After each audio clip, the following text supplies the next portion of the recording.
Sumali po to guys na nako karon sa Butuan City Sports Complex para sa motorcade sa Senior Santo Niño. Yes, actually guys, nangita pa kong parking ani. Oo, and then nako mga kaubanan na ana dito, ako na lang nilang gipaabot sa among float. Yes, sa among float, sa among car nga nisakyan ang Senior Santo Niño. Ang among kuan dayon, ang amo daing Santo Niño guys is Sleepy Santo Niño. So, okay, nita na ta sa parking.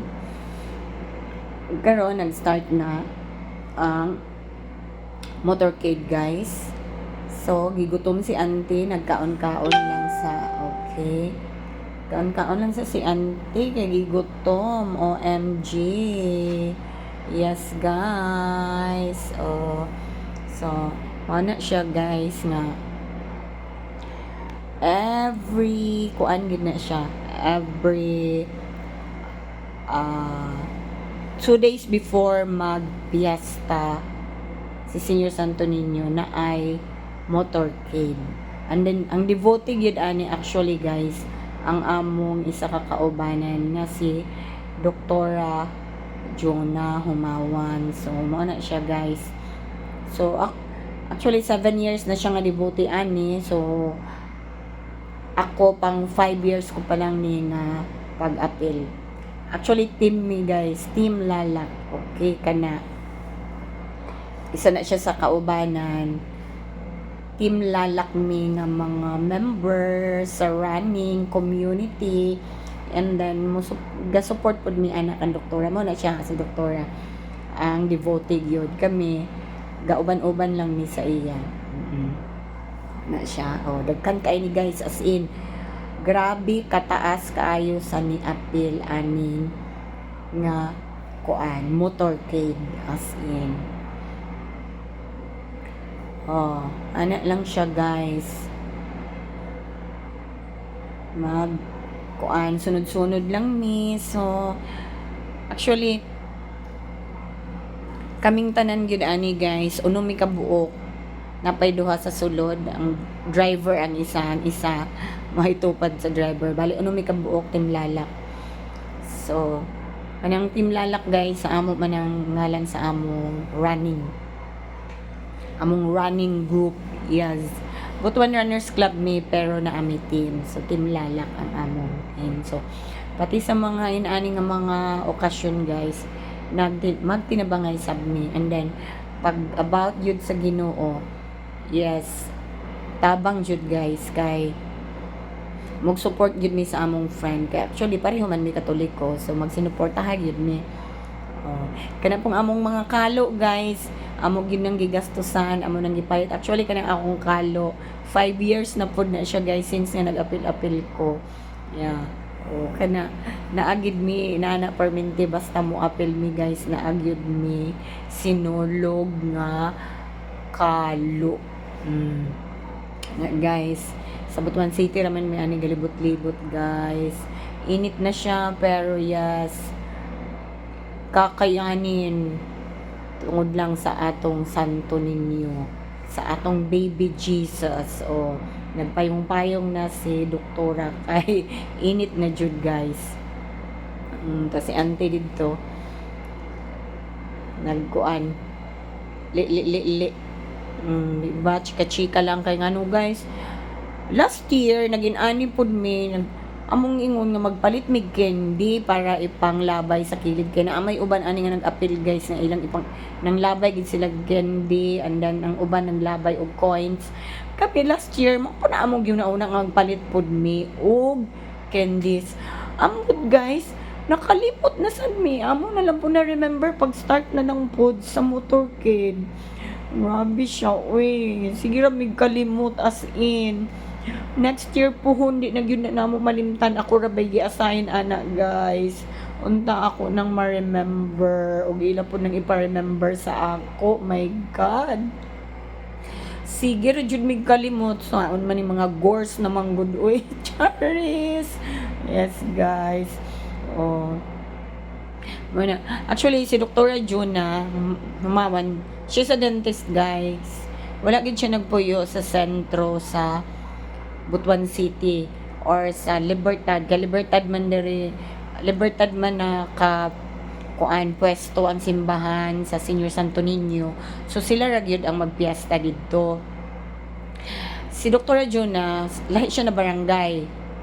Dili siya Libertad, na siya sa Ampayon, pero kay tungod kay devotee siya, ga-appeal gina siya guys. And then every fiesta pud sa Libertad or sa Senior Santo Niño, even na siya sa lahi nga barangay, maghanda gyud na siya guys.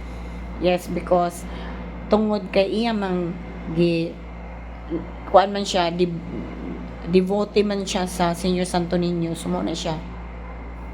Nag-video na lang si ante, gilingaw-lingaw ang kaugalingon kay tungod sa kainit. Pero okay na siya guys, wala gyoy problema. To ana. Ika na mag-break ganan sakyanan guys. Wala nakasyagit si ante din ha, pero wala akong gitanggal ang music or sound kay aron dili madungog. So, mauna siya guys. Ana lang gyud. Enjoy ra man pod mi guys. Os kanang sakyanan ni doktora. Iya ginang gipa-decorationan guys sa flower shop. Last night gipa-decorationan na siya sa flower shop. Yes. Ako mga kaubanan. Ang driver na mo babae pod guys. Yes, babae pod ang driver ana. Oh, look at that. Sus, taas gini siya kaayo guys. As in, sobra kataas nga motorcade. Actually, sa highway man ni siya. Tungtungan mi dito sa may city proper. Grabe na traffic. Siya maayo guys. And then, Friday ba yan ni siya guys nahitabo. So, working time. Daghay nag-work. Daghay nag-eskwela. So, mga nahasal gyud ang mga tao. Wala pod ko kay balungan ng ilang gitaon og Friday, dapat pwede man pod Saturday. Yes guys, pero ano man nakasign. Okay, diri nga dapit sa rotonda ni siya guys sa airport area. So na diha ang airport sa Pikas. Mulibot sa rotonda guys, and then back to the church na dayon. Muna siya guys. Balik namin sa church. Ituyok lang para mo tuyok muagi sa airport. So muna airport road na siya. Tuyok lang guys nga pabalik na dayon mi ana sa simbahan. Kuan lang ni siya mga 2 hours na motorcade. Siya guys. Tuyok na mi ana.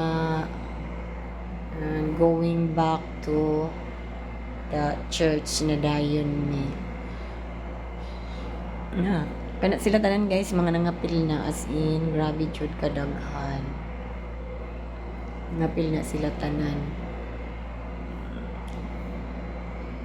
As in, daghan jud kay mga pilpag inani na diri sa Butuan City guys. Kay daghan kay Catholic diri sa Butuan City.